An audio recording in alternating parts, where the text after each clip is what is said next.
Top 10 Pinoy Big Brother Love Teams. JM Fiang, Gen 11 breakout pair na kilala bilang People's Choice Love Team ng batch nila noong 2024, sina JM Ibarra at Fiang Smith. Das B. Isa sa mga bagong PBB Love Team sa sumikat sa collab edition, ang duo nila Dustin Yu at Bianca De Vera. Lou Dre, nagtagumpay sina Lou Yanong at Andre Brolet bilang love team at nauwi sa totohanan sa paglabas nila sa bahay.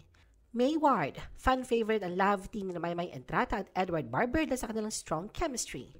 Carjon, sa PBB 8, naging patok sa mga teleserye gaya ng viral scandal ang love team ni Karina Bautista at Aljon Mendoza. Maclis, mula sa PBB Lucky Season 7, naging real-life couple sina Makoy De Leon at Elise Hoson at may isang silang anak ngayon. Baylona, ang love team nila Bailey May at Ilona Garcia ang nagpakilig sa fans ng PBB 737. Tomiho, ang tambalan nila Tommy Isguera at Miho Nishida ay napaka-sweet and charming na bumuo ng koneksyon kahit may language barrier.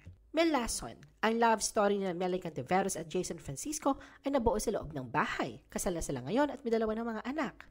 Kemerald, iconic tandem nila Kim Chiu at Gerald Anderson mula sa PBB Teen Edition 1. Nagpatuloy ang kilig sa pelikula, teleserye at real-life romance noon.